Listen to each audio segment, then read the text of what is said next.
Guillermo, ¿cómo estás? Buenas tardes. Bien, ¿Cómo va eso? bien, bien, muy bien, muy bien. Gracias por la invitación. La verdad que encontrar ámbitos de debate de la realidad, tanto mundial como regional como local, me parece muy interesante. Sí, la idea es que podamos conversar un poco de la ciudad de Roca, de la provincia de Río Negro y del país, si podemos saber hacerlo. Por supuesto que sí. Yo creo de que hay un déficit en el debate de lo que está pasando en el mundo, porque hoy yo creo que más que nunca las cuestiones geopolíticas tienen mucha incidencia en las políticas domésticas. Y es un mundo donde es tan cambiante día a día. Estamos en un momento de la historia de la humanidad único, quizás, donde hay un imperio que se cae, otro que nace, y esto está generando, digamos, mucho ruido, ¿no? Lo que Xi Jinping dijo, el punto de Tucídides, ¿no? O sea, ¿qué significa eso? Significa que hay un imperio que cae y el otro que sube, pero se encuentran en un punto. Cuando se encuentran en ese punto, generalmente la historia demuestra de que eso se resuelve con violencia. Con violencia, claro. La característica que tiene esta etapa de la historia de la humanidad es justamente que la disputa por la hegemonía no es entre países occidentales como lo fue desde que Colón llegó a América, digamos que empieza el modernismo, y la disputa siempre fue entre países occidentales, ¿no? España, Portugal, Francia, Inglaterra, Estados Unidos. Hoy la disputa por la hegemonía es entre Occidente y Oriente, y eso trae muchísimas consecuencias desde el punto de vista político, cultural, económico, de todo tipo, que estamos en ese lío, digamos, en ese barullo, que nos cuesta entender bien dónde estamos, ¿no es cierto? Lo sorprendente de todo esto es que tanto los medios de comunicación nacionales como la política no plantea esta discusión, ¿no? Y es básica para poder desarrollar políticas internas. O sea, hoy es imposible pensar en una política nacional o regional, digamos el Mercosur o lo que fuese, si no tenés en cuenta cómo viene evolucionando el conflicto internacional. Hoy el centro de gravedad del mundo dejó de ser Occidente, dejó de ser Estados Unidos, hoy es el triángulo Pekín, Teherán, Moscú, digamos, ahí está el centro de gravedad del poder del mundo. Estados Unidos acaba de perder una guerra con Irán. Hay que ver cómo termina el conflicto con Israel, que está generando toda una crisis desde el punto de vista energético, alimentario, muy grande.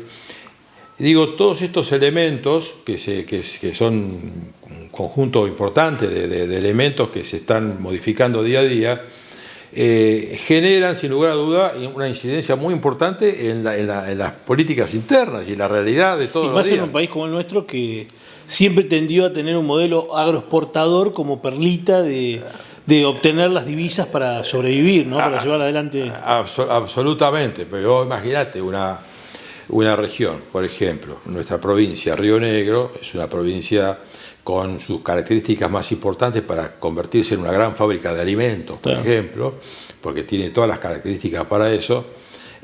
¿Cómo podríamos hoy, si generáramos este debate, podríamos ir planteando planes quinquenales seguramente, teniendo en cuenta la realidad internacional? Lo que digo de que el mundo va cambiando. Una cosa además es lo que los medios de comunicación más importantes, digamos, que tienen más incidencia en nuestra sociedad, tienen un relato que generalmente no se condice con la realidad. Claro. ¿No es cierto? O sea, para dar un detalle, solamente este gobierno tiene una alianza con un poder que ya no existe. Claro, pero ahí hay un desfasaje propio de la política doméstica con respecto a lo que ya ocurrió, y en realidad acá llega un rebote, y eso es una tardanza o un tiempo que acá llega, o sea, llega con atraso, o sea, claro, es parte del atraso. Es tiempo que perdemos. No, y aparte es parte del atraso en el que estamos nosotros también. O sea, claro, lo que pasa es que estamos en el medio de la disputa, porque Latinoamérica, y la Argentina en particular, es un territorio de disputa. ¿no? Es como que parecería de que el mundo se está preparando para una gran guerra, entonces las grandes potencias están apropiándose de los lugares donde están los recursos minerales, los recursos alimentarios, etcétera, etcétera. Y en su retirada de Estados Unidos se apropia de Latinoamérica, ¿no es cierto? Esto es el relato, porque yo digo que no se condice con la realidad, pero el relato es ese, se apropia desde Latinoamérica con el objetivo de que la disputa con China, que es lo que va a terminar siendo, tenga la provisión necesaria y tenga a mano, digamos, todos los recursos, por ejemplo, lo de Venezuela con el petróleo, ¿no es cierto? Lo de Argentina con el litio y con los minerales, las tierras raras y todas estas cuestiones. Bueno, digo, esto sumado, Fernando, a la incidencia que tiene las transformaciones tecnológicas, ¿no? Hoy la inteligencia artificial tiene una incidencia, digamos, es la nueva revolución, tiene una incidencia tan importante como la revolución industrial. Esto lo dice el Papa, ¿no?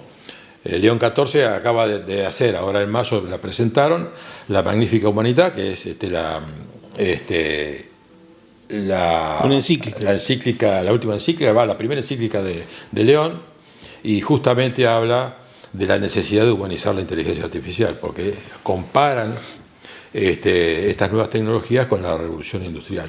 Esa transformación va a tener, y esa incidencia va a tener en la humanidad, con el peligro que se está viendo ya de que estas tecnologías no la manejan los estados en función de un bien común, sino que la manejan 4 o 5 empresas con intereses que las confiesan, incluso lo escriben y lo dicen, ¿no es cierto?, de generar un mundo distópico, digamos, para nosotros estamos totalmente en desacuerdo, digamos, con generar ese tipo de... Vos escribís un mundo tecnológico y con inteligencia artificial paralelo en un país o en una ciudad como la nuestra, donde la población no puede pagar, quizás no pueda pagar un abono de internet, 60.000 pesos por mes, para tener servicio de internet, que es carísimo.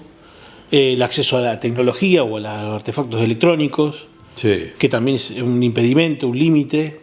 Sí, sí, porque en un contexto como una ciudad como Roca, que por ahí está en un contexto económico bastante complejo también por el modelo productivo al cual pertenece. El modelo que viene, que proponen estas grandes corporaciones, es un modelo sin clase media.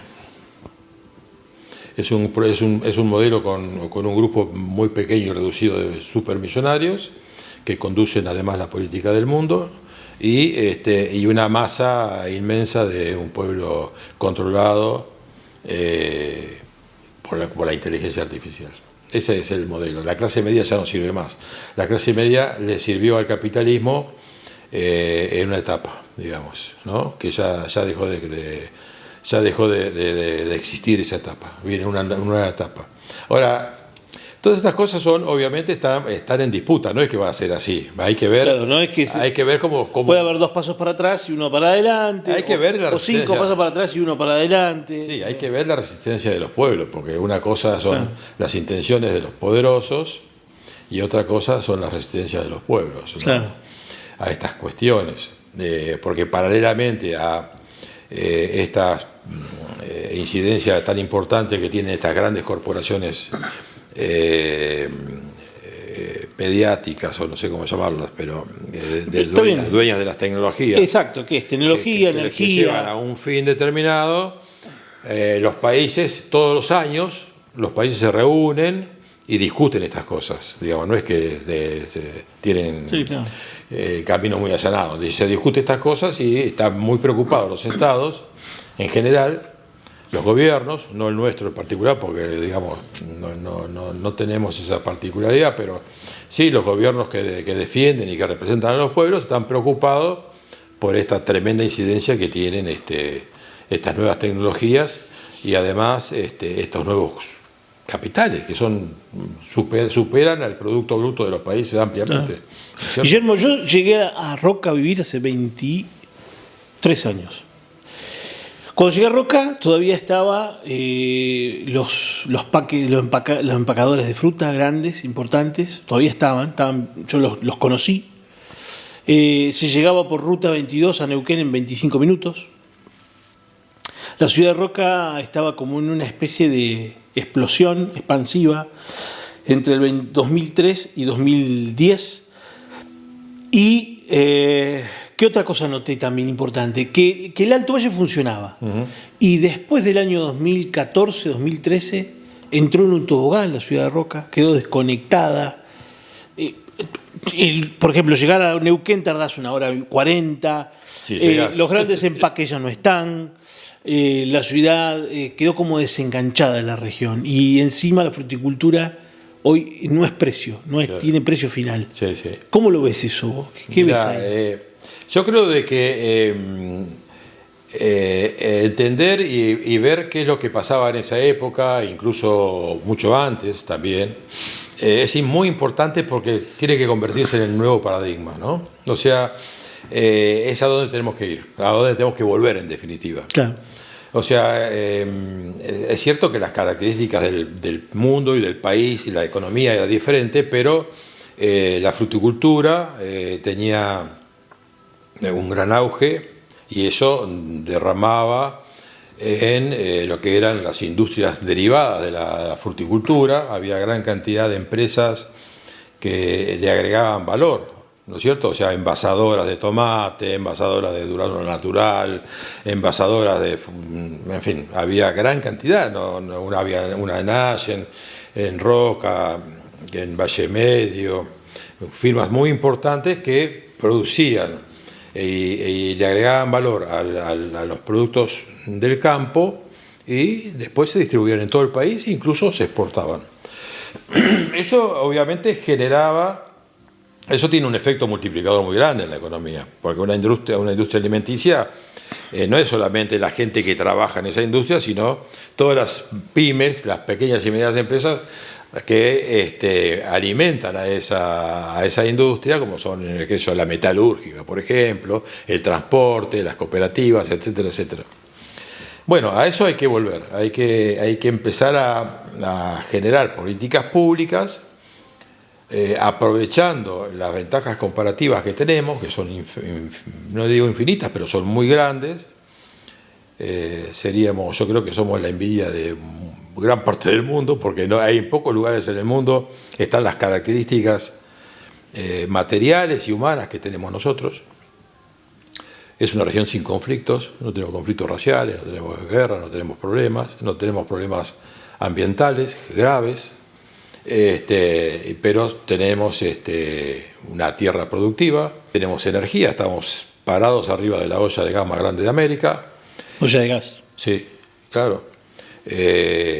Tenemos el conocimiento, no solamente la experiencia de la gente que vivió en el campo, sino tenemos las universidades, organizaciones como el INTA, el SENASA, el INVAP es nuestro. A veces para la gente parece de que no sea eso, es nuestro.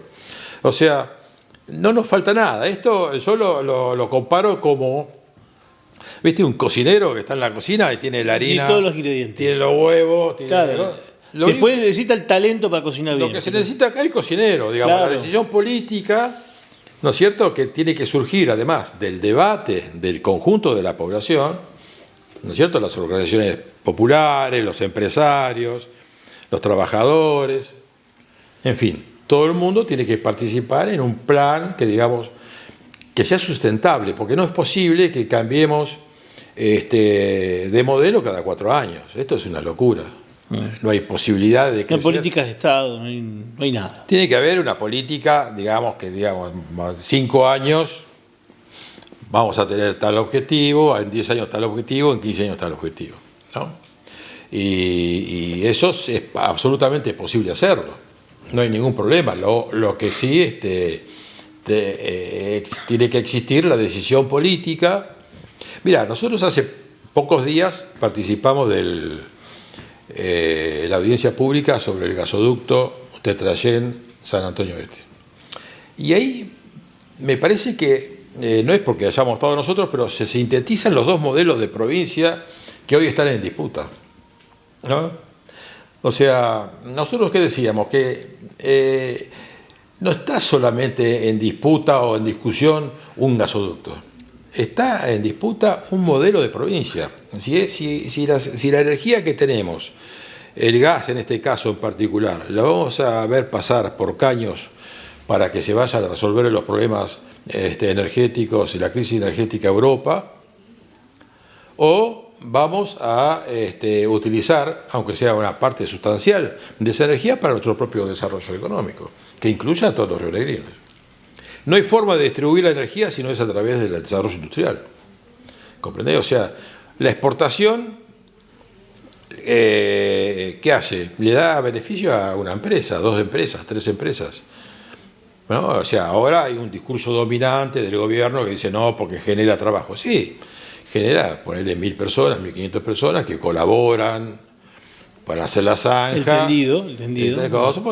Además, trabajos secundarios, porque los trabajos importantes, tecnológicos, viene gente que conoce el tema. Nosotros no tenemos gente que sepa manejar un robot para soldar un caño. Eso tiene que venir gente que lo sepa hacer. Pero, digamos, es una cosa transitoria, dura 1 año y medio la obra, ¿comprendés? Sí. Total. Claro, y después te fuiste. Ni hablar de las consecuencias ecológicas, que eso tiene que ser otra discusión, Sí. pero que es importante darla, porque tenemos que entender de que el desarrollo económico no tiene que ser contradictorio con preservar el ambiente, ¿no? Porque a veces se dice, no, la minería... Sí, es cierto que la minería, cuando el Estado no está presente controlando, te va a dejar un desastre, como ha pasado en muchos lugares. Ahora, nosotros tenemos que desarrollar la minería, porque tenemos minerales, pero con un Estado presente y que cuide el ambiente. Se puede hacer eso, lo hacen en muchos lugares del mundo, no tenemos que inventar nada. O sea... Yendo al tema del gasoducto, nosotros proponíamos que una parte importante que tiene que ser, calculo yo, 20 o 25% de esos 28 millones de metros cúbicos por día que pasan de gas ahí, pasa por la puerta de los parques industriales del Alto Valle, por acá arriba, o sea, pasan a 3 kilómetros, 4 kilómetros. Nada. O sea, proponíamos usar una parte importante, proponíamos que se invirtiera en ramales que alimentaran los parques industriales. Y proponíamos algo que a mí me parece que es vital, la conformación de un fondo fiduciario con la renta que genera las regalías de todos estos recursos no renovables para invertir en infraestructura. Río Negro, o sea, vos hablas de un fondo fiduciario que para palabras más simples, ¿qué sería? Que parte de ese dinero que entre de la exportación del gas. Claro, sí. Porque vos cuando haces una concesión, la provincia concesiona la explotación de unos pozos, hay una parte de lo que se produce que es el 12% aproximadamente, eso se discute, pero está en ese orden, que es lo que la provincia recauda, que es una lástima que eso vaya a fondos generales, digamos. Claro, nosotros, que se pague... Claro, porque tenemos que pensar que son recursos no renovables, o sea que en 30 años, 40 años como muchos se desaparecen. Claro, entonces, que sean gastados solamente para pagar un sueldo de hoy y no para infraestructura. Claro, estamos hipotecando el futuro, estamos hipotecando la vida de nuestros hijos y de nuestros nietos. Claro, no estamos asegurando un ahorro. Para nada. Entonces, digamos, estamos... digamos, ¿cuál es el discurso dominante? No, porque es una provincia energética. Sí, energética para exportar. Pero si nosotros todos esos recursos, o gran parte de esos recursos, lo utilizáramos para nuestro desarrollo productivo, ¿no es cierto? Vos hoy ponés en los parques industriales el gas a un costo muy barato, poner 30% de lo que cuesta en cualquier parte del país. Vos vas a tener este desarrollo productivo seguro. Hay cantidad de empresas que utilizan gas en forma intensiva, ¿no? Empresas petroquímicas, empresas, los mismos fertilizantes que estábamos diciendo de la crisis que está generándose en el mundo producto de la guerra. Hay una gran crisis de fertilizantes. El fertilizante se produce a través del gas. Industrias alimenticias. Nosotros hemos hecho cálculos, podemos... Con un porcentaje mínimo del gas que se extrae de la cuenca de Fernández Oro, podemos techar millones de metros cuadrados de invernaderos. Claro. ¿Comprendés? Y vos decís un invernadero. Un invernadero no es solamente que obviamente que es importante, alargás el periodo de producción y por supuesto Claro, lo tenés todo el año. pero si no el efecto multiplicador que tiene todo eso, porque ahí tenés empresas metalúrgicas, tenés que, digamos, son proyectos multipropósitos, por eso es importante que participe todo el mundo, porque vos tenés que, por ejemplo, los planes de estudio de las escuelas técnicas, las tenés que poner al servicio de tu plan quinquenal, de tu plan que vas a hacer para tener Claro, la mano de obra. está vinculado y enganchado en algo. Por ejemplo, en este caso, los chicos tienen que aprender a cultivar bajo cubierta, ¿no es cierto? O a desarrollar las tecnologías necesarias que hoy existen para manejar los invernaderos a través de un teléfono, qué sé yo, y porque te riegan automáticamente, te hacen, ¿no? La conformación de cooperativas para el transporte, para la comercialización. No solamente en la zona nuestra, sino para comercializar en el resto del país, ¿no? Empezar a desarrollar, ver de qué manera podemos transformar todos esos productos en un producto que esté enlatado, que esté procesado, para agregarle valor, y para eso se necesita energía, para todo se necesita energía. Y nosotros la tenemos. Es una picardía que la estemos dilapidando de esta manera para que 5 vivos se hagan millonarios en un negocio que nosotros no lo vemos pasar solamente. Así que, digamos, tu pregunta original, ¿no? Que cuando vos viniste en que era el 2003, por 2002, ahí, sí, 2002, 2003, cuando en plena crisis. Ahora, en el año 76, antes del golpe de Estado, también el Valle, la Argentina en general, ¿no? Y el Valle en particular eran totalmente distintos, ¿no? O sea, la Argentina en ese momento exportaba más del 40% de lo que exportaba eran productos industriales, ¿cierto? No existía la pobreza, prácticamente no se medía la pobreza, no se repartían comida ni nada de eso. Sí, teniendo un empleo ya no eres pobre. Sí, y es interesante porque a mí me parece de que el 76 es el punto de inflexión, ¿no? Ahí se impone un modelo, lo que se llama el modelo neoliberal, que nunca más se pudo romper. Es el modelo que tiene una continuidad a lo largo de los años, ¿no? Porque está bien, es cierto que en el 83 nace la democracia y decían que con la democracia se comía y... Sí. Lo que decía Alfonsín, va. Pero no, digamos... Pero quedó corto. No se comprobó. Yo creo que la democracia tiene una gran deuda con la Argentina y con el pueblo argentino, ¿no? Porque después de 40 y pico de años de democracia no hemos podido solucionar los problemas vitales, fundamentales, como son la pobreza, por ejemplo. Y parece que y además, y hay otro problema más. Después de 40 y pico de años de democracia, hemos construido un monstruo que antes no existía. O sea que tenemos ahí, por eso me parece importante arrancar del 76. Claro. Y saber cuál es la Argentina que teníamos antes del 76. Porque los chicos no la conocen, los jóvenes no la conocen, ¿no? Se habla de la dictadura, de los desaparecidos. Me parece bien, digamos, no estoy en desacuerdo con eso. Claro, pero había un país que funcionaba en una... Pero de los que no hablamos debidamente, de las razones que justifican, no que justifican, sino que explican eso.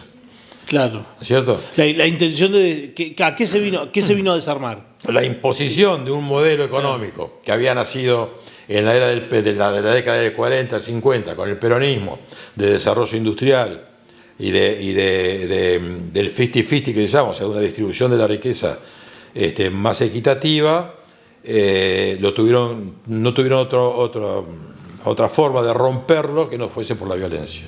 Lo habían intentado durante varios años, pero el gremialismo era muy organizado, el gremialismo y los trabajadores estaban muy concientizados y no se pudo, a pesar de varios golpes militares, romper con eso.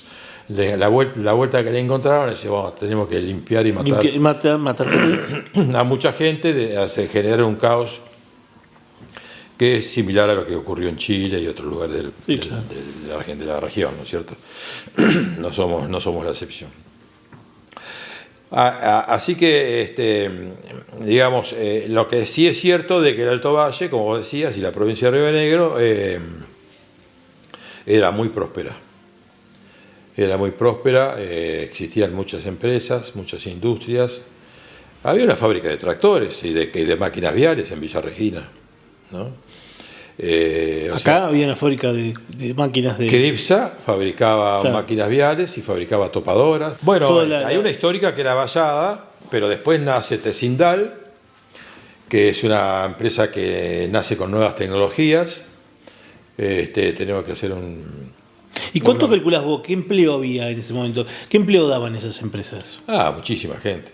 Empresas metalúrgicas porque además hacían todo, y no solamente lo que hacían, sino lo que generaba alrededor, porque hay un montón de tornerías, talleres metalúrgicos, etcétera, que abastecían esas grandes empresas, que estaban permanentemente desarrollándose con las nuevas tecnologías, porque esto del ingeniero Sadler, por ejemplo, que le vamos a rendir un homenaje, era parte de una burguesía nacional, de esos que digamos, tenían 2 mangos de ganancia y lo invertían en su empresa. No se le ocurría ir a comprar dólares o ir a los paraísos fiscales. O hacer un plazo fijo. No, iban y viajaban a Europa, donde estaban las nuevas tecnologías, a Italia, y traían las cuestiones electrónicas, la clasificación por color, por todas estas cosas que antes no existían.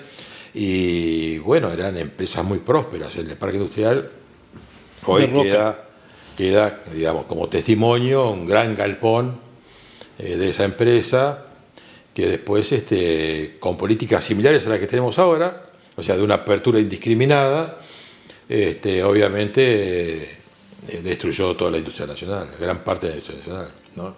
Cripsa no podía, por ejemplo, competir con Caterpillar por precio, quizás por calidad, por tecnología. Así que gran parte de ese sector industrial, que era muy próspero y que además tiene la virtud de generar una distribución de la riqueza muy importante, desapareció, ¿no? Y el otro tema importante también en cuanto a la fruticultura es que hubo un proceso de concentración de la riqueza muy grande. Si vos seguís los anuarios de Senasa, por ejemplo, vas viendo cómo en los últimos 10 años desaparecieron el 25% de las tierras productivas en el Alto Valle. Una locura. De cientos de productores, hoy hay 5 empresas que tienen más de 40 hectáreas, 50 hectáreas. Y eso, obviamente, sumado al recambio generacional. No hubo recambio generacional. Hoy el promedio de edad de los chacareros está arriba de los 60 años, 70 años. Claro, los hijos se fueron. Sí. Se fueron del modelo de la tierra. Exactamente, ¿no? Sí, se desligaron del modelo de la tierra. Sí, se hicieron profesionales. Sí, se desligaron. No lo vieron negocio, no lo... Pero no, lo que pasa es que este proceso de decadencia, claro, llevó a eso, claro, ¿no es cierto? Y bueno, obviamente hoy el negocio de la fruticultura es un negocio muy reducido, es un negocio de pocas empresas, que por otro lado tienen el conjunto del negocio, no solamente la producción de manzana, que es un 30% del negocio, sino tienen el negocio del packing, que es el otro 30%, y el transporte y el flete, que es el otro porcentaje, ¿no? O sea, la fruta es una parte menor, digamos, de todo el negocio. Por eso hoy los chacareros lo único que agarran es la parte marginal de todo el negocio, sí, con claro, la fruta, ¿no es claro. cierto? Esta es la verdad. Por eso le pagan centavos el kilo. Claro. Pero hubo también en ese momento experiencias de industrialización, por ejemplo el deshidratado de fruta. Yo he trabajado en proyectos de deshidratado de fruta, de manzana y de fruta de carozo, que había mucha experiencia en Mendoza. Y no sé, es que vos ves las estadísticas mundiales y hay un aumento año a año de consumo de la fruta deshidratada. La fruta deshidratada tiene muchas ventajas. Una de ellas es que no necesitas para mantenerla mucha infraestructura, no está frío, por ejemplo. O sea, en una caja de cartón la podés guardar. Y la otra gran ventaja es el flete. O sea, podés se transporta mucho más económico, ¿no? que transportar la fruta fresca. Y la industria alimenticia en el mundo consume muchísimo frutas deshidratadas. Y ese es un muy buen nicho para explotar. Que no, casi nada. Casi nada. Hay una industria en Cipolletti, que no recuerdo su nombre, que no sé si existe todavía, la verdad que no sé. Claro. No sé si existe porque hoy con este tipo de cambio tan planchado, las industrias exportadoras se les complica mucho. O sea, esta política económica está destinada básicamente a que la fuga sea fácil, simple, sencilla. Pues de hecho cuando estamos pidiendo plata para que se fugue por la otra caja. Entra por una caja y se fuga por la otra. Yo para cerrar, ¿no? Para preguntarle algo que...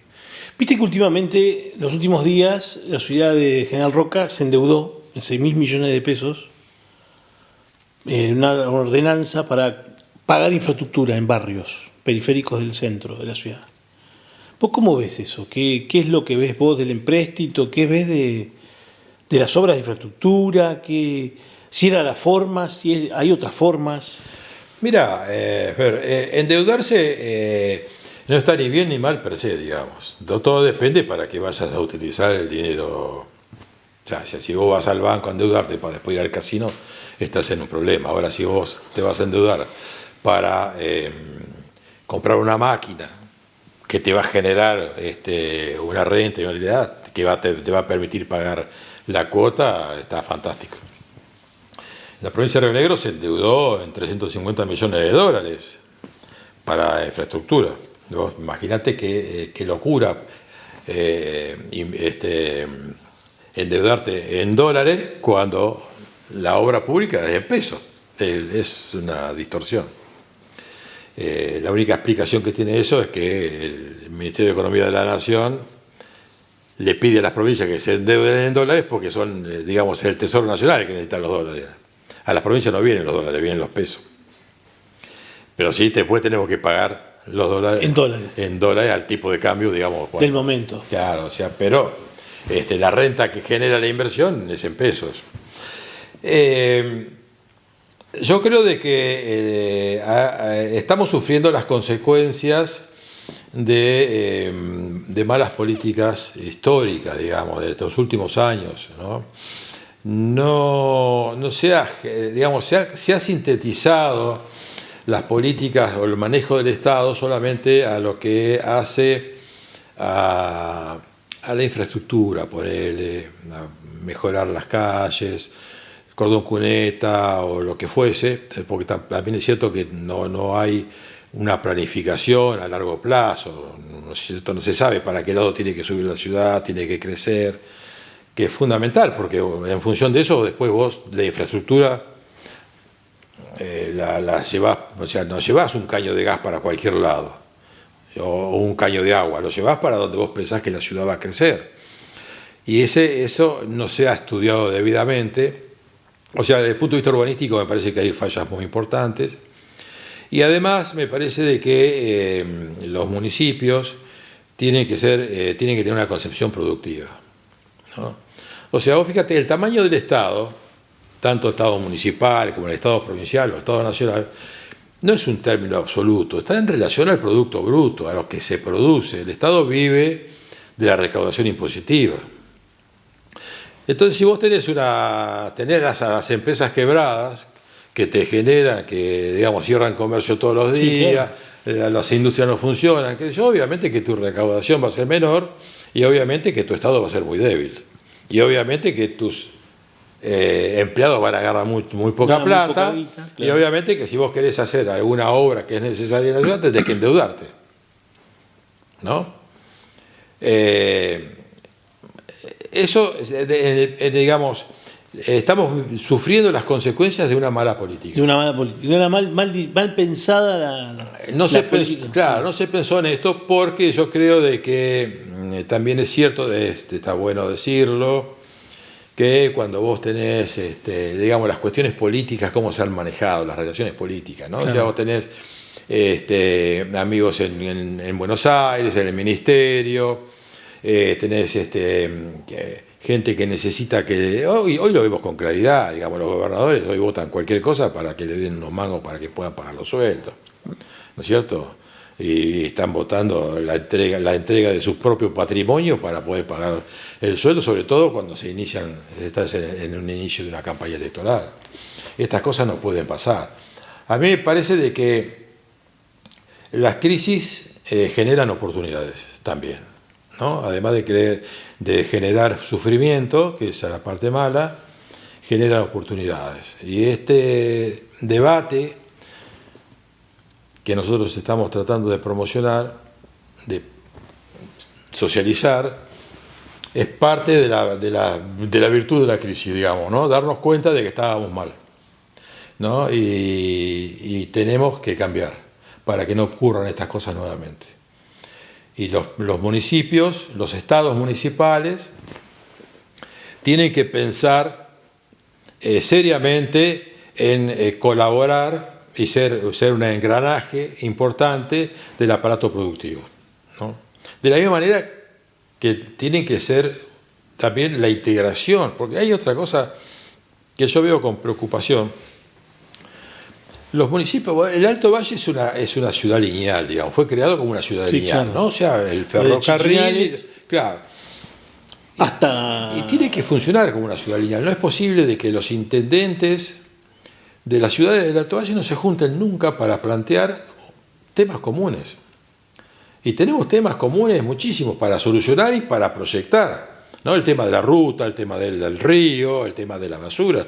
Y aparte, vos pensás la cantidad de población que hay entre Chichinales y Plotier. Claro. O un poquito más allá, la otra ciudad que está. O sea, ponele que dejemos a Neuquén de lado. Claro. Pongamos hasta 5 Saltos, digamos. Sí. ¿No es cierto? Imagínate vos que querramos solucionar el problema de la basura, que es un problema. Hoy la basura es un negocio, pero tenés que tener escala. Para una ciudad no sirve, porque en una ciudad de 100.000 habitantes no es negocio. Pero si vos tenés 400.000 habitantes que van a poner la basura en un solo lugar, ahí vas a poder hacer seguramente un gran negocio. O sea, va a haber empresas interesadas en venir a procesar la basura, que esa tecnología está desarrollada, ya se sabe lo que hay que hacer, ya se sabe las máquinas dónde hay que comprarlas, dónde hay que hacerlas. Pero eso se puede hacer en la medida de que exista un organismo que integre al Alto Valle, que tiene que ser permanente, donde estén no solamente representados los estados municipales, sino también las entidades empresariales, los trabajadores, etcétera, etcétera.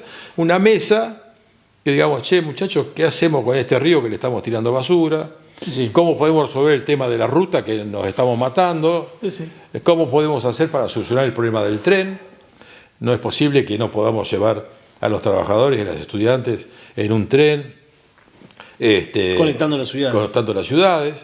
En fin, y cantidad de... Y en un sentido lineal encima.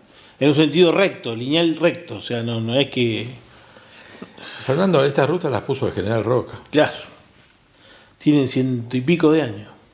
Vos pensá lo que nos hemos quedado. 140 años, 120 años. Sí, fíjate, las obras de infraestructura más importantes que se han generado en el Alto Valle. El canal de riego. Tienen más de 100 años. Claro, el canal de riego que hizo Cipoletti. Es que son la vía y el canal de riego. Claro. Y ahí hemos quedado, o sea, tenemos una deuda muy grande con nuestros abuelos, que nos regalaron este vergel. Claro. Nos regalaron Vivimos de la comodidad de un trabajo pensado por otras personas. Sí, nos hemos convertido como los hijos de familias ricas, ¿viste? Claro. La segunda, tercera generación que vive de lo que ganaron los otros. Sí, de lo que laburaron los otros. Sí. Yo siento como eso, ¿no? Pero me parece que lo que nos debe interpelar a diario es que semejante riqueza, como describíamos hoy, no puede ser que conviva con un 50% de nuestros vecinos bajo el umbral de la pobreza. Hoy hay esta noche en Roca hay muchos chicos que se van a dormir con la panza vacía. Y capaz que van a ser 4 grados bajo cero. ¿No es cierto? Y eso no lo podemos permitir. Digamos, no podemos acostumbrarnos a eso. Y todo lo que veníamos hablando, de lo que hace a la geopolítica, a los problemas internacionales, como a los problemas de política local, todo tiene que ver con eso. Porque en definitiva, si no solucionamos eso, estamos mal, digamos, ¿no? Y para solucionar eso hay que solucionar el problema productivo, hay que solucionar cómo organizar los estados. También es cierto que los estados se han hecho demasiado grandes, no es necesario tener estados tan grandes, no hay ninguna necesidad que los estados hagan tantas cosas, digamos. Yo creo que hay que tener un gobierno centralizado y un estado descentralizado. No, para mí la etapa que viene en la Argentina, teniendo en cuenta este proceso de concentración económica y política en la cual estamos, no hay otra posibilidad si no se hace con mucha participación. Todos nos tenemos que hacer cargo, porque es dolorosa la salida, no es gratis. Obviamente que quedarnos como estamos es mucho más doloroso, pero la salida es dolorosa y tiene que ser participativa. O sea, todo el mundo tiene que participar de las soluciones y de la discusión. Para mí que tenemos que ir a un debate absolutamente socializado, digamos. Todo el mundo tiene que participar, nadie te tiene que quedar afuera, ¿no? Así que como los empresarios tenemos que plantear la manera de empezar a producir y aprovechar todos estos recursos para generar empresas y mano de obra. También las señoras, las mujeres, digo mujeres porque son mayoritariamente mujeres que están a cargo de merenderos, nos tienen que dar la solución de cómo podemos encontrar entre todos la solución para que esta cuestión urgente que tenemos que solucionar, la podemos hacer, ¿no es cierto? Entonces todo el mundo tiene que participar en todos los aspectos. A mí me parece que es fundamental eso. No se va a poder arreglar ni la ciudad, ni la provincia, ni el país con 4 lúcidos encerrados en una habitación. Claro. Esto lo veo con mucha claridad, ¿no? Y con mucha preocupación, porque también veo que nos está faltando participación e interés en esto. Es como que el individualismo nos ha ganado, ¿no? Bueno, Guillermo, te agradezco un montón todas estas palabras sinceras, en un contexto donde hace falta discutir y reflexionar. No hay duda de eso. Si no nos juntamos, si no nos empezamos a empatizar entre nosotros, empezamos a generar confianza, porque también es cierto que la desconfianza está justificada. Hemos sido engañados muchas veces y nos tenemos desconfianza, pero generar confianza es la base de generar poder también, ¿no? Y el poder se genera en la medida que nos vayamos juntando. Te agradezco un montón. Gracias. Gracias.